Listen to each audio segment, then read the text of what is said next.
I want to welcome you to the Pro Mindset Podcast. The Pro Mindset Podcast is all about diving into the headspace that results in championship performance.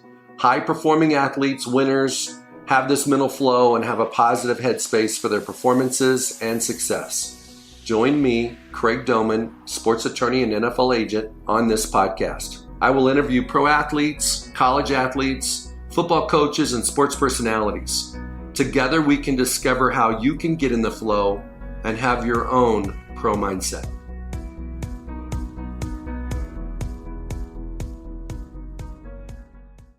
We're going to get started this morning. I'm with Jay Foreman. I want to welcome you to Pro Mindset. Jay, holy smokes, and doing some background work on you, you were one of two recruiting classes at the University of Nebraska that could lay claim to 3 national championships. Yeah. I always tell people, I guess we had some good talent, but I think it was, good timing as well. I think that the one thing I've learned as I've gotten older, national championships, and championships in general are kind of 2 or 3 years ahead. Obviously Nebraska had to, deal with some tough losses and change their identity. But I think that our class was a special class in the sense that we had a good mix of, star power, guys that needed to reach their potential, and good solid foundation guys. And we were all kind of lucky enough for the most part get through 4 or 5 years, relatively injury free. So we were, accountable and available as well. Well, I want to introduce you, give you a fair introduction here. Won 3 national championships at Nebraska, drafted in the 5th round by the Buffalo Bills after your senior season. Played for 9 seasons. Yep. And going back to Nebraska, you weren't a bench warmer. You were a captain. You were all-conference kind of guy and a big-time performer for Nebraska when they won those last couple national championships. Let's go back to kind of your beginnings. You're from the Twin Cities. Yep. A lot of people may not know or may remember. I remember, but a lot of people may not remember. Your dad was a go-to guy for the Minnesota Vikings back in the 70s. Leading rusher, 1,000-yard rusher multiple times, Pro Bowler 5 times or something like that. Yep. And I know I kind of did some math, and you were a baby when your dad was playing in the NFL. Yeah. So when was it that you first realized that your father was kind of famous? It was probably about 6th, 7th grade, because I grew up in D.C. where all my family's from. And then once he retired and laid his roots back in Minnesota, we moved from the East Coast to, Midwest or, pretty much the North, the tundra. And I always kind of thought of him as dad and as such. But he came to school one day and picked me up, and it seemed everybody was turning their heads. And one kid came up to me, he's like, "Do you know who your dad is?" And I was like, "No." And then, as that kind of made me be more aware of it. And, he kind of, what he really did was try to keep me away from all the hoopla and just wanted me to be a kid. So it worked out pretty well. But growing up in Minneapolis, some big shoes to fill. And so you had to grow up a lot faster, than normal. But it was a good thing. You have children, and a lot of famous players have children. And it's very rare that there's generational success. So you had success, 9 years in the NFL is by everybody's definition of success. And it looks like you had at least 3 seasons where you had at least 100 or more tackles. Yeah. So you were a prime-time performer at one point in time during your career. You weren't just a practice squad guy or a guy running down on teams. What do you attribute that success to? And what, if anything, have you done with your own kids to give them the opportunity to be successful, even if it's not in the NFL? Right. If you have a daughter, it's, she's not going to play in the NFL, but you want your children to have the opportunity to be successful like you and your dad. Sure. The main thing that he ever told me, this is pretty much the only thing he ever told me, was anything that you do, he wanted to see me do it 100%. I remember from a very early age, and I tell all my kids this, I tell them, and just like he told me, I don't care how good you are, all I care about is how much effort that you put into it. When you play whatever sport, whether in my case, basketball, football, baseball, track, in my daughter's cases in basketball or softball, try 100%. Because what he knew, if I went out there and gave my effort and 100% into it, good things will happen. So he kept it really simple. And that's just something that I've always hung on to. Any kid that comes up and asks me, or any parent asks for an advice, I tell them that. Now, obviously, you got to have the drive and discipline and stuff like that. But once the effort's there, all that stuff kind of is with it. And I haven't come across any professional athlete or any good person in any type of, whether it's athletics or business, that isn't fully focused and dedicated to whatever they're good at. Some more than others, but in order to get to the top, you have to be extremely good, but you have to put a lot of effort into it. And the guys that last, generally put more effort into it. And so that's what I wanted to maximize everything I had to do. But one thing that was probably different than me and my dad, I enjoy high pressure situations. I like that. I always like that. And so, that's what the only struggle me and him had. He wanted to shelter me from it because, on the surface, a lot of people think, you don't want your kid to be compared to it. I wanted to. I like proving people wrong. And so it's something that drove me and fueled me. And then he directed me in the right direction to use what I was good at, which is being competitive, and put me in, positions in sports and stuff like that to maximize it. So I had a great support system as well. Okay, so you brought up two things that resonate with me. One is controlling what you can control, right, which is your effort. And two is there had to be a lot of effort going on in Lincoln, Nebraska back in the mid-90s. Yeah. Okay, because it reveals itself in performance. Sure. Right? So who's the guy that took you under his wing when you were a college player, let's say freshman, sophomore, that taught you the ropes to have more of a championship effort, championship approach, championship work ethic? Because you don't win championships without those. Yeah, I was very fortunate when I came in, and sometimes I always tell people, you got to be good, you got to be lucky. And so I was primarily a running back in high school because that's, of course, my dad played. So what do you think they're going to do? Stick your son at running back? And I was good. I got a lot of people recruited me at running back. I looked on the depth chart, saw Lawrence Phillips and Damon Benning, Clinton Childs, and Calvin Jones I think went to the NFL early. Lawrence was a freshman. I actually watched him against Florida State. So I knew that there would be, that's a big hill to climb just to get on the field, because Lawrence, as a freshman, was pretty special. Well, he was a superstar from the jump. They tried to get me to play wingback, and I was like, I'm not interested in diving on the ground and cut blocking. And so it was either safety or linebacker, and they moved me down to linebacker because of my frame. Never played it before, but I knew football. And I'd probably seen thousands of football games, whether it's being at training camp or being around the guys.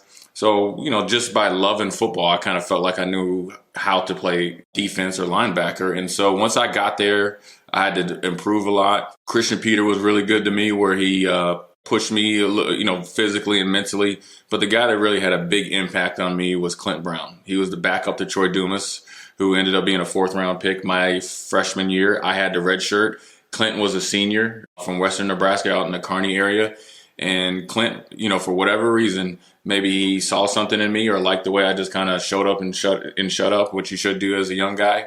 He took me in the weight room every single day, and he challenged me and had me work. I was his workout partner. So he told me, on the squat, I want you to go up 10 pounds every week. And on the bench, I want you to go up 5 pounds. And that was on every single lift. And then he started to explain to me what it meant to be a Husker from a Nebraska kid standpoint. And then everybody kind of saw, or the coaches saw me working out with him. And then Coach Samuel said, that's the guy you need to kind of look and see how he prepares every day, even though he's not a starter. Troy Dumas was an all Big 8 performer, a great player in his own right. But Clinton was always ready and willing and a good counterpart to Troy, where, he might only get 1 or 2 series, a game, but got in there and played well. And so I learned a lot from Clint and also from Troy too. But I tried to stay out of Troy's way because I figured, not only is he trying to do a great job his senior year, he's got the NFL to look forward to. So Clint took me underneath his wing. And then I just took the tools that he got me after my redshirt year and ended up starting, 4 years as a redshirt freshman. I think I was the first linebacker in 11 years to do it. And it was a lot of opportunity there. I started out 7th on the depth chart in spring and just worked my way up, whether it was one guy couldn't handle academics, a couple maybe didn't work hard, maybe really didn't love football. And then, of course, I was able enough to go out there and consistently make plays. And so I was very, very blessed to have that type of leadership from a starter and really from a second string guy that really had no obligation. Clinton was a senior. He was on the way out. He had done his due to the university, but the one thing I learned is that he paid it forward, where he invested in me just as much as I'm assuming somebody invested in him. And so I was able to take advantage of it and had a good opportunity, and, rest is history. Let's talk about when you're a redshirt freshman and you're 7th on the depth chart. Right. And you didn't really specialize in linebacker in high school. Okay. No. So you're playing a brand new position on the opposite side of the ball. Sure. You may not be able to remember back then, but how, did you just put one foot in front of the other? Did you just take it one day at a time? What was kind of your secret sauce to moving up the depth chart? What I did was even when I was a red shirt, I would go in there and find out when the seniors were watching tape, which is Troy and Clint, and watch tape with them. I was dead silent. I took notes. But then one thing my dad told me, he's like, look, you used to play running back. Think of what the running back would do from a defensive side. And then that kind of lessened the learning curve. And the biggest thing for me was, how to get off blocks and how to do two things at once and focus on just getting off the block and then making the play versus I know where the play is going, and then you run in there and you end up getting blocked. So it was more of a technical thing. Knowing where to line up and assignments and all that stuff, that was pretty easy because I loved it. I figured, look, one thing my dad told me, he's like, if you can do your schoolwork, you can learn a playbook. It's the same thing. You just have to break it down and make it very simple. So that was my secret sauce. I just dove into it. I would try things, and if it didn't work out, so be it, but I would keep it in my memory bank. And then once I kind of started to get some confidence, once I kind of learned how to use the techniques, and once I got some sort of positive feedback of doing it, and whether it was I got a little bit stronger or I read it a little bit faster, then I just started to build momentum, and I just put in more effort than guys. I watched tape during or before practice. After practice on my off days, I lifted a day or two more because I knew that I had to get bigger. Because, you're going literally, I went from high school, and then, there were 6 months I didn't play, obviously when we won that first national championship. But the next year's coming. So what is it, like 15 months? That's just pretty much another year in high school. So I knew I had to catch up. And so I mapped it out. In order for me to catch up, if I worked out 1 or 2 days extra during the football season, all the way leading up to the next fall, that equivalated to 60 extra workouts. That's 2 more months for me. And then, when you're burning a lot of calories and you have the effort, you can make a lot of strides. So that's how I was able to not only get to the depth chart from 7th and not even be listed, when they had the top 3, I was below the top 3, but make some strides and then cement myself too. Because, one thing that my dad told me is, okay, now you got here. Now you got to not only keep it, but then you got to accentuate it. And so that first year, 95, was very trying from more of a mental standpoint and a spiritual standpoint, because knowing the plays and going out there and giving effort, that was something that I've been doing ever since I played any sports. But dealing with the ups and downs, and some games you might only play 15 plays because we were beating guys so bad, or different packages, or getting pushed, or if they wanted to add guys into it because we were able to dictate the offensive schemes based on being up by so much. So then we kind of went to a dime defense. Well, I'm a young guy. They started moving, Jamel Williams to find he was faster, smaller, into my spot. So now I'm competing all over again. So then you got to deal with that. So that was probably more of that was the hardest part. But you know what? I was no different than the kids now. The first thing I wanted to do after facing adversity, I was, on the phone to Michigan and all that other stuff. And then my dad sat me down and said, look, man, there's going to be guys everywhere. And you can't run from competition. Can't run from competition. Nope. And you never have. And so it made me go to another level. And it was something I hated doing because I felt like I worked hard enough to why me, or, but I knew that finally, that's when I realized everything's bigger than me. I'm just a small piece in the puzzle, but I need to make that a solid piece. And then that's what I did from there on out. But it was a challenging year. As great as 95 was, it was a very, very challenging year. But as I look back on it now, I think it helped me last actually 9 years in the NFL, because that was an NFL season for me from a rookie standpoint, or dealing with all different types of stuff. That was it for me. So by the time I got there, I was like, this is not a piece of cake, but I'd been down that road before. Taylor, so let's dive into ball for a moment. You mentioned that, let's say it's a run and play at the point of attack coming at you, or let's say it's flown away. It doesn't really matter. You broke it down into 2 parts. One is identifying where the obstacle's coming from. What's the blocker? And then, at the same time, you're almost doing it simultaneously, figuring out how you're going to make the play, what angle you're taking. Right. So let's pretend like you're talking to a high school kid or anybody. It could be a pro. It doesn't matter who it is. He's playing linebacker. Help him walk through that thought process of attacking the blocker or avoiding the blocker. Right. And at the same time, putting yourself in the best possible position to make a play. Right. First thing I always tell people, and this is one of the greatest things I've ever been told, and it's actually when I was a rookie. And it was by Lawrence Taylor and kind of like my mentor, Sam Cowart. They said, hey, look, there's one ball. Don't leverage the block, leverage the ball. Now, granted, Lawrence, he's probably, in my opinion, the best football player ever. But I understood it. It really opened my eyes. It was almost like clearing things up in my head.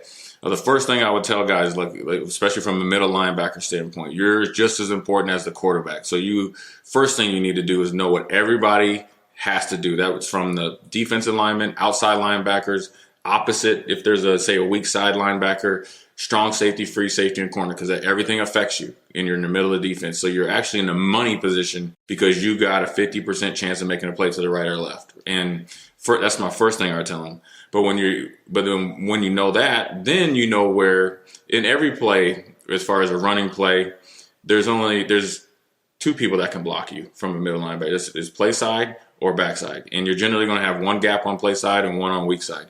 So if you know where the defensive linemen go, then you can make a calculated guess, or I always say play the percentages. So if I know in an over defense, which is for you people out there, is the nose guard shaded to the backside of the center, and then there's a gap right in the next one, which is the A gap, and then there's a 3 technique in the B gap, and say you have a 7 technique from a defensive end, which is head up to outside shade or inside shade of a tight end. So that means the A gap is only open and anything on outside. But if you have a safety that's coming down in the D gap, which is outside, that play goes to the right. You shoot that A gap, you won't get blocked. Now, if you do take on a blocker, that's when you have to know where your help is from or coming from. And that's in defenses these days. If you're in the middle linebacker, depends on if you're on a spill defense or a contain, you know where your safety help is or your run help is. So that's how you can learn how to take on blocks. And once I learned that actually made my technique better and made me more of an explosive player because I knew where I was going.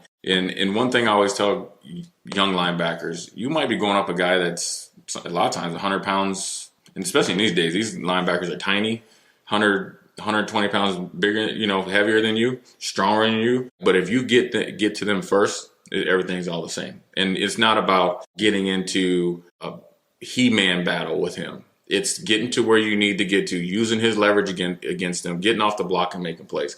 And the biggest thing, this third thing I always tell them, square pads make more plays. And the worst thing I see from the high school and college, a little bit more in the pros, is where guys dip their shoulders and they give up their body. By that time, that's what they want. They want you to just push you right out of the way. Because one thing I did learn, the difference from college linemen and pro linemen just want to block you. They're out there handling business. They're not trying to take you out. Right. Unless you get a few, and that's their game. And generally those are the guys that aren't athletically, capable. So that's their edge. But generally they just want to get you in the way, get you out of the way, and let the running back hit the hole and hit his head on the goalpost. And so, again, if I had to break it down, break the huddle, know everything about that defense, as your job should be. And that's any player. I remember Jason Peter and Christian Peter knowing the checks. So that makes everybody play fair. I mean, it's a team effort, but ideally as a middle linebacker, you got to know where everybody has to do their responsibility in run and pass, know what your play side and backside responsibilities are, then where your help is if you have any, and then go from there. You got to do a lot of tape study. And one thing I will tell them, look, offenses generally run 6 to 8 running plays. They just window dress it. 10 to 12, 14 pass plays, 2 to 4 trick plays. Any playbook. That's it. And once you get a beat on 75, 80% of it, they're going to play the percentages because the guys calling the plays are humans, right? So whatever works, they're going to keep calling until you stop it. Yep. So if you get burnt on a play, it's coming. It's coming. It might come in a different formation, but know it. And then if you really I call it peeling the onion back. Just look at the formations. If there's an offset fullback, there's no different than have 2 tight ends over there right next to each other. It's the same running plays. They're just going to block it a little different. And then it's the same front. So once you kind of really make it simple and really take I call it a third eye view of it, where take yourself out of it, take them out of it, but really sit back and look at just the basics of the offensive formation versus defensive formation, you'll play a lot faster. I think people generally get in their own way. Okay, so you talked about leveraging the ball instead of leveraging the blocker. What does that mean? It means if you see, and it really happens on a lot of outside plays, whereas a middle linebacker, you'll see him, if you see a running back take a wide angle, he's going to cut back. Where he takes a more of a 45-degree angle, that's going to bounce out.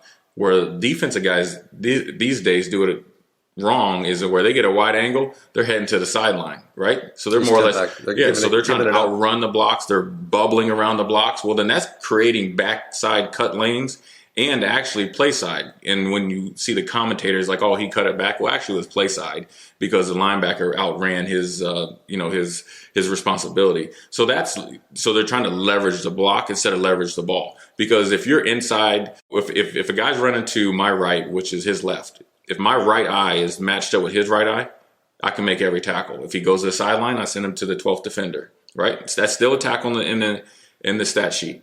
But if he tries to cut up, he's going to meet me. And if he tries to cut back, I have square pads. I can actually, I call it dip back a little bit, and then you can get in as a secondary defender or secondary tackler on a backside play. And so once I learned how to leverage the block and or leverage the ball instead of the block, it really made me play faster. And I needed that, you know what I'm saying? And I knew I was more of a realist to myself. I knew that I was going to have to really, really focus on my positives or what I did well as a player versus trying to adapt my game and be somebody I wasn't. You know what I'm saying? And so in order for me to play physical, I had to play faster. I had to be smarter. I had to make sure that my wheels that's what I got paid off of, right? And so once I really I call it falling in love with yourself and your weaknesses, then I was able to play a lot faster. I looked a lot better than I actually probably physically was. And, that's just something I just never went away from.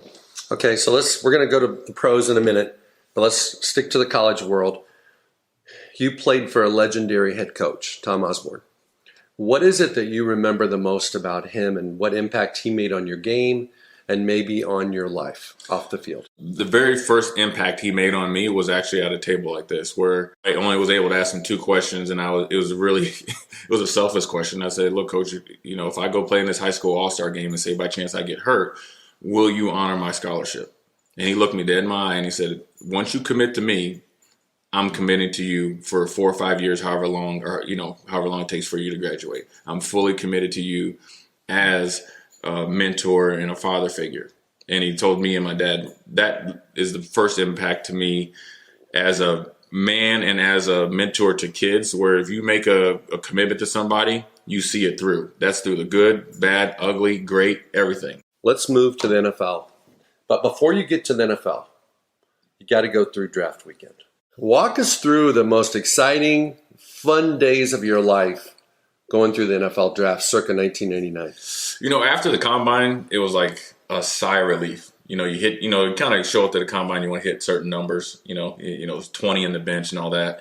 And then there's that dead time, and then you see all the different stories. The internet back then was very, very green. They had KFFL or whatever it was. Mm-hmm. So you check it and see what the rumors are. And we had a deep class, and I didn't really know where I was going to go. I got anywhere from 2nd to 7th round. I mean, that's a ton. And so my draft day experience, I knew I wasn't going 1st round.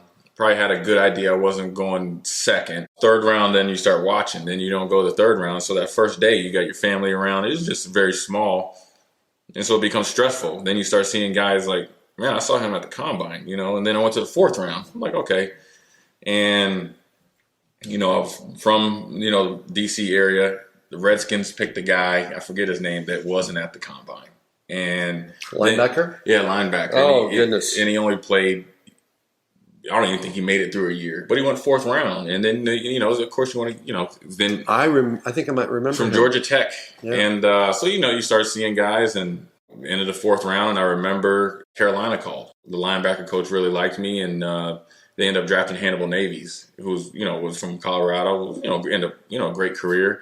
And, you hate when, but I wanted to go to Carolina because they had a lot of Nebraska guys in there. Yeah, so then on the 5th round, and then you start thinking about the teams you want to go to. And the funny thing about it is like it becomes more stressful because, you just want to get, you always go into the dressing, you just want to get picked. But then you're like, that you're just as good or better than these guys, and you had good interviews with them, or you kind of think that you fit into their scheme.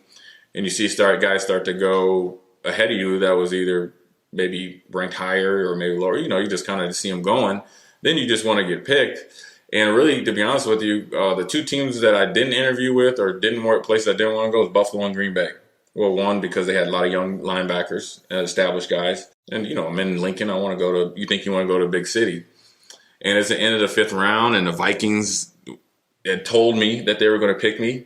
And they had 2 picks back to back, right? And so they picked a guy named Humphrey from Texas, and they had me on the phone. Oh. And then they picked a guy named Chris T. Jones, who was from Clemson, little linebacker. He was like 205 pounds. But they had a guy named Ed McDaniel that was from Clemson that was an established starter. So they thought he was going to be like the replica. So they picked him. Then I was like, I'm not even going to get drafted. I'm thinking, by that time I'm walking out of the house. Phones are going everywhere. And then the next thing you know, 4 picks later, phone rings, the 716 comes up. And I didn't, I had all the scouts and stuff. I'm like, who the hell's calling me from a 716? And everybody says, I had that one uncle that called. And that's like, what's going on with the draft? And I was like, M&F, what the hell I don't know. So 716 called, and it was Ted Cantrell, or it was John Butler. He's like, hey, Jay, this is John Butler. I was like, yeah. He's like, this is the Buffalo Bills. We're going to pick you. I'm like, are you serious? And he's like, yeah, we just turned in the card. And I was, I said, F yeah. And the whole, then it just, everything else that you were mad at or felt disrespected just went out the window. And it was pure elation. We all cried and we all were happy. I'd never been to Buffalo. So it was great. It was, like I said, it was one of those things that was very stressful because you just want to get picked, right? By that time, of course, I came to college with realistic and maybe low expectations, but I've been watching the NFL and dreamed of playing in the NFL forever. Now you're right there and it's like right on the cusp and you're waiting for somebody. It's like being chosen for prom or something. And I finally got picked. I didn't care where it was at that point in time. Went to Buffalo, and it was the greatest thing. And at that point in time, I didn't really know that was, I've been really, really blessed, but it was going to be the best thing for me. Small town, great leadership, all football, something that I was used to seeing, which is from Lincoln, to Buffalo. And you've probably been there plenty. It's not, I always say Buffalo's Lincoln on steroids, but it really isn't. Very, very good fan base, very, very loyal fan base. Every game was pretty much sold out. And I got a chance to come in and, had a red shirt year up to the 6th game. And then obviously, was able to jump in there after that. But it was the same type of thing. And I was oddly enough, that George Darlington was going up there all the time getting defensive stuff. So I'd already knew we were running NFL stuff, fire zones and all that stuff, zone blitzes. And they already had a playbook on me on who I was, and so they didn't have to interview me at the combine. So it was pure elation. And then, after, of course, you kind of take a breather. Then really, about 4 hours later, the focus immediately changed. So I'm about to go prove people wrong. I'm going to go in there and establish myself, and it was a new challenge. And it was a great thing for me, but it really was something. Of course, I'd like to be the number 1 pick, right? But I think where I went in there at really, propelled me to lasting that long. Because I never forgot that day, though. And I never forgot it from the positive standpoint. As I talk about it right now, it still gives me chills. But that negative or that stressful time, I thought about that before every work. I've thought about it every day. And it wasn't something I was angry at people. I just remember, hey, look, dude, I was a 5th round pick. That's essentially just like I always tell people those are extra picks they had. They gave me, a couple pieces of gum and a pat on the butt when I got there. There was no concrete Jay Foreman making the team, and we were deep. We had John Holochek, Sam Cowart. They had a guy named Marlo Perry that was kind of like their dime linebacker. They had a guy named Joe Cummins that was, like one of their special teams guy. But luckily enough, to be honest with you, my experience at outside linebacker and inside, I was able to play both in the 3-4, and I went down on special teams and I made one huge play against the Bengals. Didn't even know what I was doing. Brewster Havens said, hey, young buck, you don't even know what the hell you just did. And I didn't. Just did play football. Took on a block, made a tackle, ripped just like we did in college. Ball came out. Keon Carpenter got it. Rest in peace, one of my best friends. We both ended up making the play. I caused the fumble. He got it. He was a free agent from Virginia Tech. Next thing you know, we both ended up playing. I know I played 9. I think Keon might have played 10. two guys that probably should only play 2 or 3. So it worked out. But the draft is, I just saw Stanley Morgan, and I told him, look, man, it's going to be stressful. But once you get there, once you get to the NFL, now granted, first round picks have, they give them, now these days, they only give you like 1 or 2. Back then, you would play your rookie contract. Once you get there, there is no fair dodging. You'll go in, if you can play, you're going to play. And that's the great thing about football. It's the ultimate equalizer. The NFL is hard. You're going from college, and you're playing as grown men. You're playing against guys that got 4 kids at home, wives and all that stuff. So they're playing for a bigger purpose. And there is a difference. There is a difference. Yeah. Well, let me share with you from many years of being an agent, there's 3 time periods or 3 perspectives of the draft. Before the draft weekend shows up, players typically have a myopic perspective on the best case scenario. Right. Okay. And there's no doubt you might have went in the second round if they did the draft 100 times in 1999. Right. There's a chance you went in the second round a couple times. Sure. Third round a few times. Right. So and so on. Maybe even in the 7th round. Right. All right. No 2 drafts are ever going to be the same. Right. And it's just how the cards fall. And there's a lot of debates inside these war rooms between the offensive staff and the defensive staff. And it's like the way they view their own needs changes from day to day. Yeah. So what is it on that day? Yeah, pick to pick. No, it's not easy to do. So the thing that I've seen universally is that there's only one guy in the whole draft that's ever happy. One. Number one. Because number 2 thought he was going number 1. Yes. Right? And so the first pick and the second, he's pissed off the whole time. Because he didn't go 31. I hear you. I'm right there. Okay. So that's pre-draft perspective. Then during the draft, there is that disappointment, but then there's that elation. So it's a sucker punch, and then you come out on top. Right. And then there's a perspective of for the rest of your career. Right. You get to relive your experience, and you get to get texts and calls from friends and family every time your team drafts a player at your position. Yep. And so you really go through the draft every single year. Oh, yeah. Right? Oh. So it's bringing in competition. Yep. And if they bring in a guy in the first round at your spot, something's going on, right? So let's move now from the draft to being a rookie. Yep. Okay. What was your plan of attack as a rookie to come in, and now you're going against 29-year-old men with a wife and 4 kids and a mortgage and a Jaguar, and he likes his lifestyle, and she likes it even more. Mm-hmm. Okay? So with all those dynamics going on, what was kind of your plan to make your case for why you should be on the 53 and be playing on Sundays? Man, I'd never forget my uncle. If my dad ever wanted to communicate something to me, and sometimes you don't want to keep hearing from your dad, my uncle would call. And he was, he was military black background. But he told me, he's like, you pick the biggest and baddest dude and you kick the crap out of him. And that was just my mentality. I'm going to be noticed. And it's every time they turn on that tape, they're going to see 55 sticking his face in there. And it happened the first play I got in the training camp, and Sam Cowher came in overweight, so they didn't let him practice. So just an hour before the first practice, Wade's like, hey, you're going in with the ones. And literally, I could have crapped my pants. Right? I mean, here I am, right? I thought I could ease in there because the mini camps are easy. You're kind of running around and you go against, I went against Ruben Brown, and I'm thinking, hey, I could have got off that block. But once you put the pads on, it's for real. I told myself, I said, listen here. I just kept replaying what my uncle told me, replaying as I drove up the train. And he probably told me 100 times on the phone, do not back down from anybody. And it was a toss play, and it was 9-on-7. Literally, before Doug Flutie could say, HUT 1 or HUT 2, I was out of there. And I blew up the whole play. And then it was elation. And it was just one of those things that I knew I had a lot to prove. Buffalo told me, we thought you'd be gone. Well, that's like whipped cream on horse crap. To be honest, yeah, that's great. Well, you know what? You picked Keith Newman in the 4th round and Bobby Collins in the 4th. You could have picked me around early. So I was like, but I had something to prove. And so every day that was it. I mean, then I remember after like the 4th practice, Chuck Lester, who was the assistant linebacker coach, he might still be there. He's like, hey, look, dude, you are going around knocking the crap out of everybody, but we got to get you to run the plays. But he said, that's a good problem, because he knew what I was trying to accomplish. And the funny thing is, what you said before about the draft, the third view, I watched the draft when I was on the team just as much as when I did or when I was getting drafted.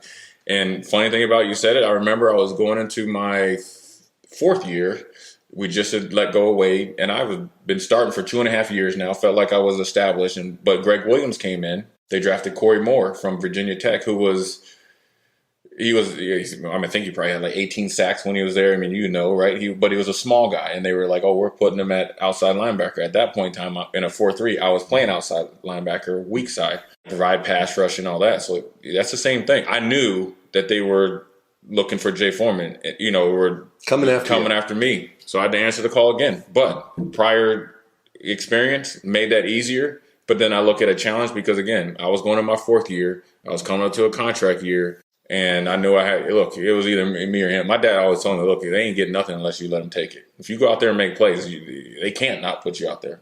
And so it was an interesting thing because I felt like, why, why? Dude, I'm only 24, 25 years old. You're trying to get me up out of here that quick. But the draft is a very, very, I would really like to be in the war rooms one thing because I can guarantee you guys are just making it too hard. But it's be really, really interesting to be in there and see how they come to decisions because obviously going through it on one side, but just to see how they make decisions would be really, really a cool experience.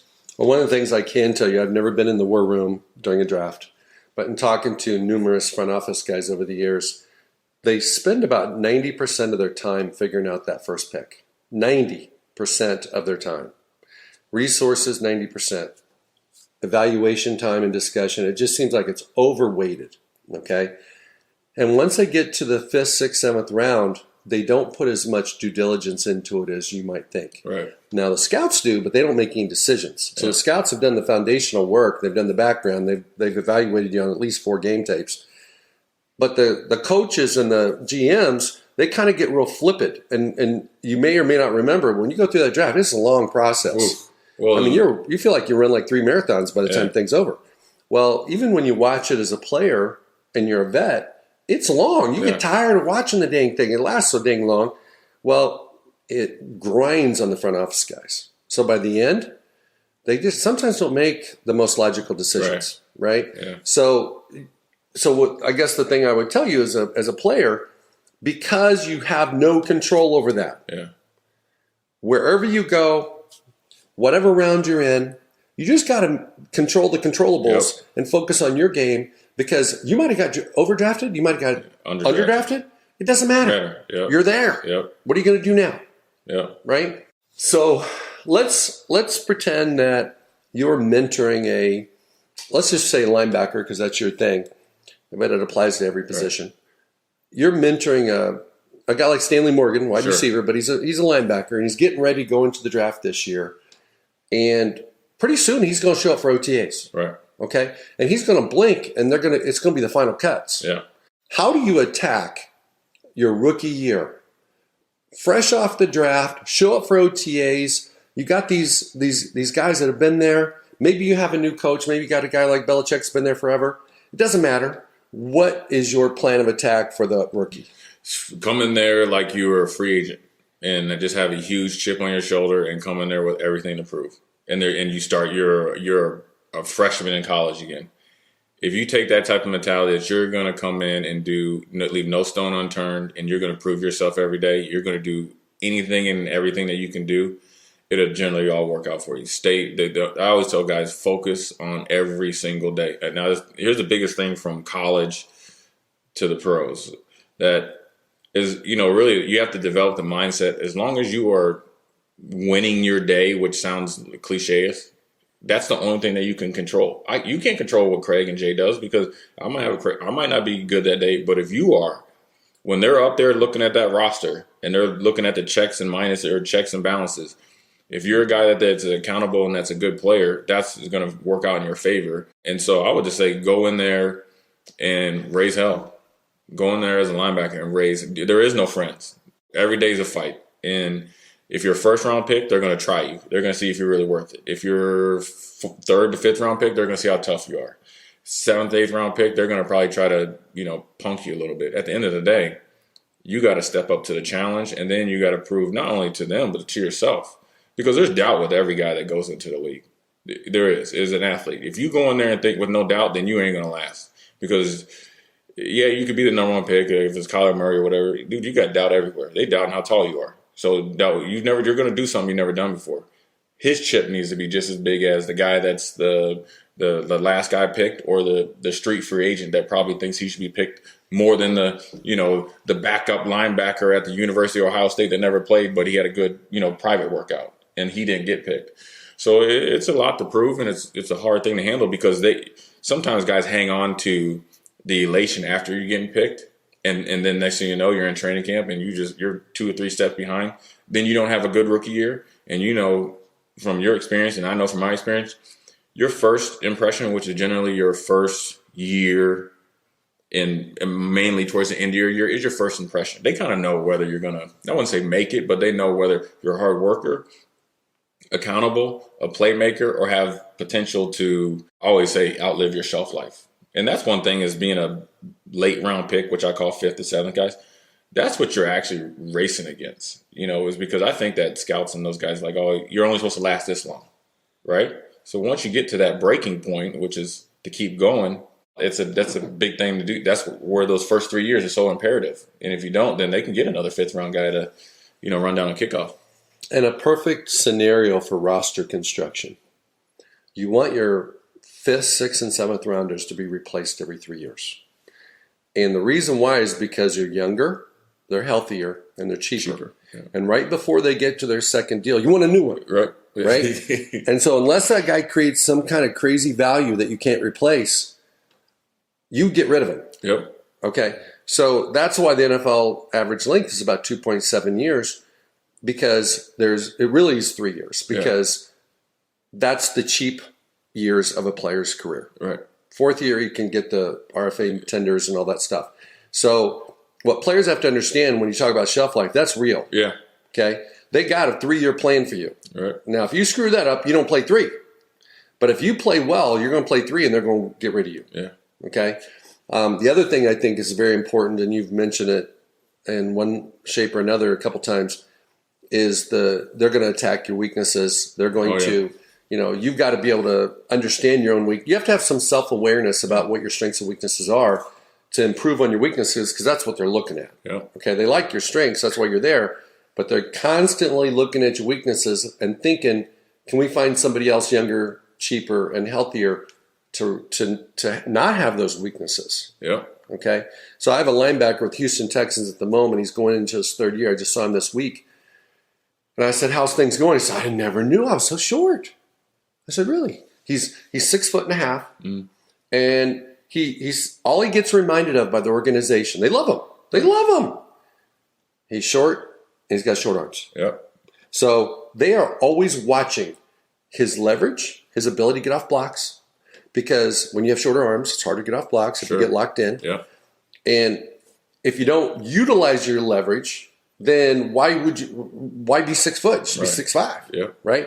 So the football, generally speaking, and especially in the NFL, always reminds you of your weaknesses. Yep. So you have to be able to deal with overcoming those weaknesses or improving those weaknesses. I'm gonna have you compare and contrast college versus pro. Sure. One is the game, and put it in 2019. Yeah. Okay. What's the big, like playing linebacker in college compared to playing linebacker in the pros? What's the biggest difference? It's every game in the pros is like a national championship game. And that national championship talent. So it's like if you are supplanted in the Clemson-Alabama game, 16 weeks. You're playing against the best of the best every single day, and it's for a ton of money, and there's a lot on the line. Lives are on the line. And it's different because college, it's a longer process, 4 or 5 years and stuff like that. But the talent, the depth of talent is so much better. There's no days off. There's a guy that might be undrafted that can come out and make you look silly. That's going to make a name off you. And so that's just being able to deal with that type of competition that when you show up to the stadium on Sunday, it's all or nothing. Versus college, you might, so like when we played Colorado, we knew they're going to have 5 or 6 guys drafted on offense, 3 or 4 on defense. That's 8 guys out of 22. NFL, it's not only the starting 11 and on both sides, it's the backups And the guys on the practice squad, if they get called up on the day of the game, they're going to come ready to play. And so, and everybody's good. And everybody's, you got your great players, but everybody is good and everybody deserves to be there. That's the biggest difference from a talent standpoint. College is more of equivalent to the game I played as an NFL player. It's more of a professional. I think of college sports as professional sports. We can get into all that, but that's the way I look at it. Where the NFL is a production. It's entertainment. You know what I mean? Whereas, where you got the Tom Brady's and all that. I mean, that's what really is driving it. It's a I would say a money train, but the NFL and college, they're both punching at each other in the dark on who makes more money. So that's the big difference as far as on the surface of the game. Now, what I see the biggest thing especially from a defensive standpoint, is the college game and the pros, and they both pour into each other. So it pours from the college to the pros. Fundamentals and technique has just been out of thrown out the window. It's more of a, we're going to try to out-athlete you. And that's why New England is so much different. We don't have the athletes. What we're going to do, line up two tight ends and a fullback, and we're just going to run it down your face. The Rams couldn't handle it. I mean, that's just the way they are. And you talked about before the weaknesses. I always look at a guy that comes out of his first year, primarily at the quarterback position, and has a great year. The second year really tells you if they're going to make it or not. Because now you got the whole offseason to look at what he does well, what he doesn't do well, who did well against them, who didn't, coverages and all that. And that's for players as well. It's just the way it is. And if you go into the offseason too much, going to the different NFL parties and all that stuff, and you're like, oh, I have made it, what's the difference between Kyler Murray and RG3? Now, granted, RG3 got hurt in the Redskins, but there's a big difference once they start to kind of catch on it, right? I mean, you knew it from talking to different guys. That's a big. I mean, you're going to come in and light the league on fire. They're gonna fizzle you out if they can, and if you don't have not only self-awareness but the structure to get you better, you're gonna be out of the league pretty quick. So it sounds like to me in college, the program dictates your schedule. Yeah. Where in the pros, you kind of have to take the bull by the horns and design your own schedule, because if you only do what they make you do, you're probably not going to make it. Yeah. Yeah, that's the way it is. You see it a lot of times where, I'll talk about David Carr, and I feel bad for him because I don't think that, like Charlie Caston and those guys really set him up for success. He's the number one pick. Mm-hmm. We had Kent Graham. They cut Kent Graham. He was a 10, 11-year veteran. Obviously wasn't, going to be an all-pro or anything, but he's a vet. He's a pro, right? So we cut him before training camp's over and handed David Carr the keys to the ship. Well, David Carr wasn't able to learn from Kent Graham when to show up, how to study, when to study, and when you should be there. And the thing is, I had to pull David aside, and I said, David, look, man, you need to put more in. He's like, what do you mean? I said, when I get here, you're not here, and when I leave, you're not here. He's like, well, what does that mean? I said, you're the quarterback of the team, and you're the face of this team, and you're the leader. That means you need to put in more time, more effort before and after practice. That's just the way it is. It sucks, and I know you got, and David learned that. But those first 2 or 3 years, it was hard for him. And that's the biggest thing where you see guys that truly get it and don't get it, or have the structure around them to get it. And when you go to New England, I always admire New England. Look, Bill Belichick's all about football. We're paying you a lot of money, but we expect you to put in more effort than we're actually paying you for. You hear about those guys with Junior Seau was there. They work out at 4 in the morning, 5 in the morning, film study, practice, probably film study afterwards, go hang out with each other. It's a sacrifice. And the people that you're with, whether it's your wife and kids, got to understand that as well, because that's how the lights are on, turned on and off. And that's just, look, there's a short time that you're going to be able to play professional sports in general, but primarily football. And so you got to, again, we talked about, you got to maximize everything you got to do. And that's before practice, during practice, and after. And some guys just don't know how to, and refuse to. The difference is if you don't know how to versus there's a lot of guys now that refuse to do it. And if I was coming into the league, I would just somehow try to find what they're doing up in New England. How many hours a day are they studying? Then I'm going to study one more. I mean, it's real simple, but nobody else wants to do it. And that's you probably see it from top down. Everybody's trying to copy, I guess, Sean McVay, right? Mm-hmm. Patriots are still winning Super Bowls. Yes. It's the funny, guys are getting hired for saying oh, I know Sean McVay because we had one conversation, right? That's Cliff Kingsbury, right? Yeah. But nobody's saying, I was at a coach's clinic with Bill Belichick, or I was down at Alabama Pro Day with Bill Belichick, so I should get hired. They've been doing it for, 20 years in a row. It's boring. It's not sexy. Right. It's the process that he has, the program that he has. It's a winning formula. It works. You don't win 14 out of 15 divisional titles and go to the Super Bowl 9 times. It's insane what they've done. It's a little bit like what you did in college. Winning 3 national championships in 4 years was just kind of like normal because you were living it. Yeah.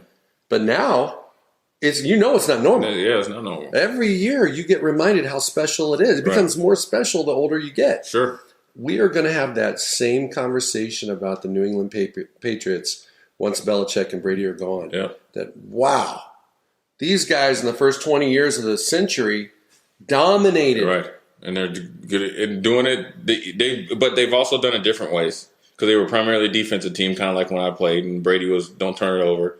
Then it went to, let's accentuate Brady. Now it's kind of like we're adapting year to year, but the principles are the same.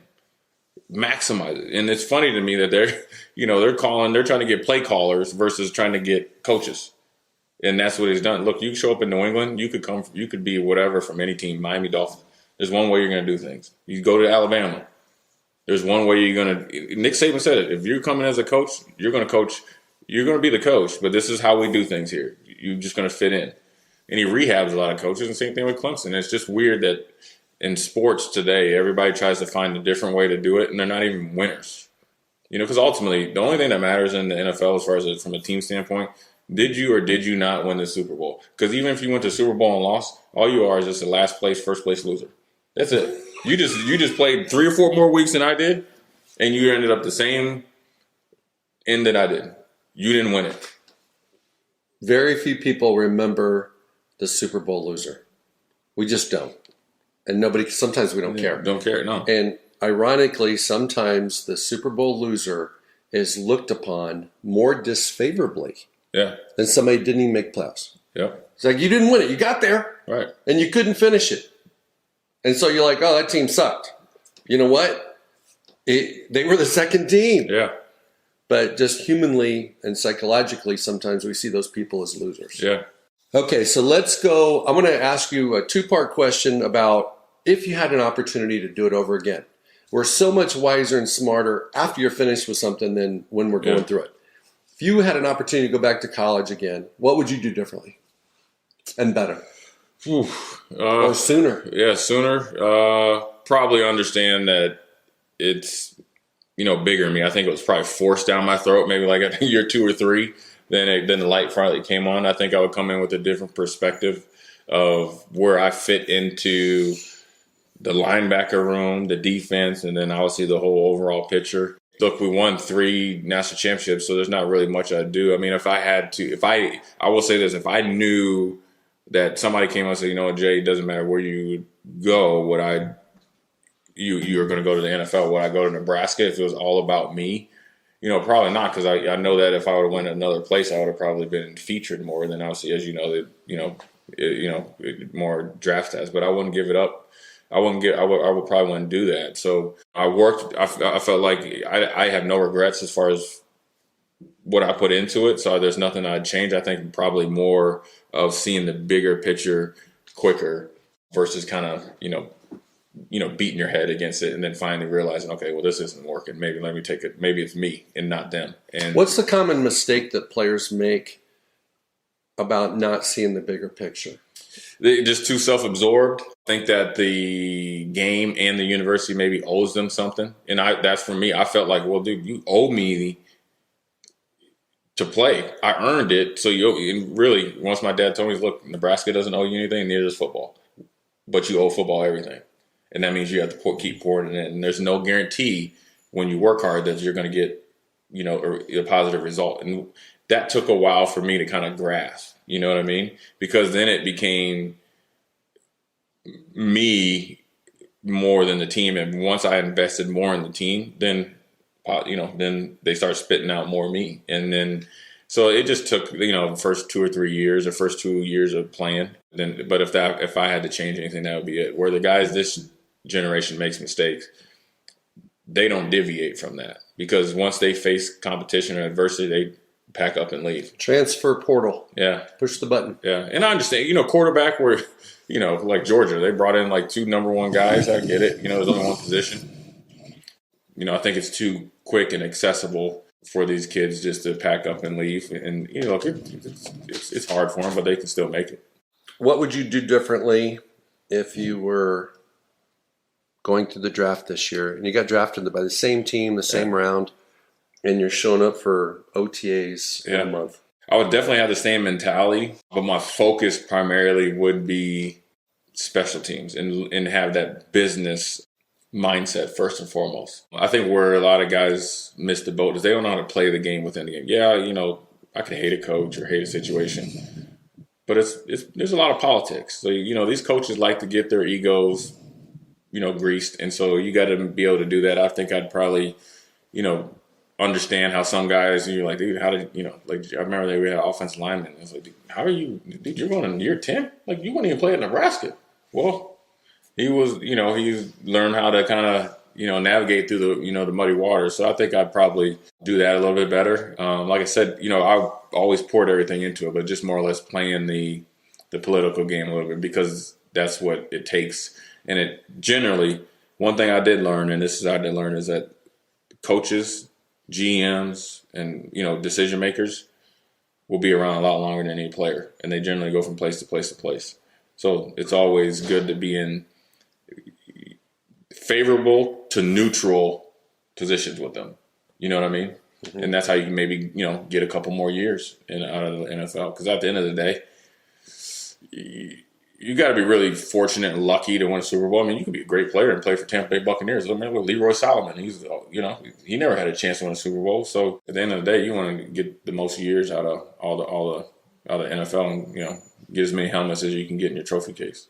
Well, Jay, we covered a lot of things from A to Z: football, Nebraska, NFL, the draft, mindset, overcoming adversity. We covered a lot of things. I want to thank you today for being on our show, and I want to thank you for everything you do for football. You have a tremendous heart for football and the people that play it. I know it sounds crazy, but I would almost encourage you to go into coaching, man. No, I think that's I wish, but 10 years too past that, man. I enjoy mentoring kids. I got you. Thank you for listening to this episode of Pro Mindset. If you enjoyed this podcast, please subscribe, rate, and review this podcast. 5 stars, of course. You can follow us on our website, promindsetpodcast.com, or on Instagram, Twitter, and Facebook at Pro Mindset Podcast. Thank you so much for listening. We'll see you the next time.